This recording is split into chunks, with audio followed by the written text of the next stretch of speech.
સુરતથી વિગતો આવી રહી છે। સાયબર ક્રાઇમ સેલની મોટી કાર્યવાહી સામે આવી છે। એમપીના રીવા ખાતેથી સાયબર ફ્રોડ આચરતી ગેંગ જેને ઝડપી પાડવામાં આવી છે। રેલવેના નિવૃત્ત કર્મચારી સાથે 8,12,500 રૂપિયાનું ફ્રોડ આચર્યું। પેન્શન ચાલુ કરાવવાના બહાને લિંક મોકલી મોબાઈલ હેક કરી લીધો। પોલીસે યુપી અને એમપીમાંથી કુલ 9 આરોપીઓને દબોચ્યા છે।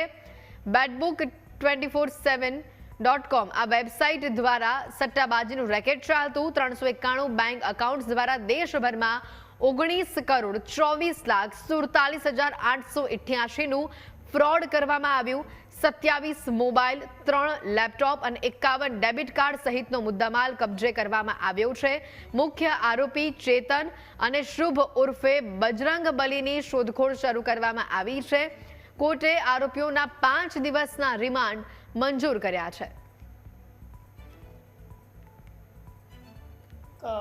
કોલ આવ્યું અને સામેથી એમ કહેવામાં આવ્યું કે અમે લોકો ડિવિઝનલ રિજનલ રેલવે મેનેજરની ઓફિસથી બોલી રહ્યા છીએ અને તમને એક ઓટીપી આવશે અને તે ઓટીપી તમને આપશો તો પછી તમારું પેન્શન એક્ટિવેટ થઈ જશે।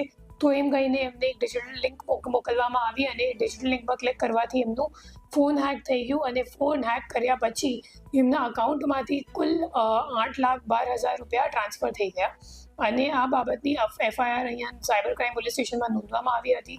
જેના તપાસ દરમિયાન પછી પ્રિયાંશુને લઈને અને લોકલ પોલીસની મદદ લઈને ત્યાં જઈને રેડ કરવામાં આવી અને ત્યાંથી 9 આરોપીઓની ધરપકડ કરવામાં આવી અને એમને પાસેથી કુલ 27 ફોન અને 3 લેપટોપ સિવાય ઘણા બધા debit card, sim card, credit card, passbook વગેરે પણ લેવામાં આવ્યું છે અને આરોપીઓ પાસેથી કુલ 391 જેટલા અકાઉન્ટની વિગત મળી આવેલ છે, જેમાં 119 એનસીસીઆરપી કમ્પ્લેન્ટ્સ નોંધાયેલ છે અને ટોટલ જે ફ્રોડનો આંકડો અત્યાર સુધીમાં સામે આવ્યું છે 19 કરોડ 24 લાખ જેટલું છે।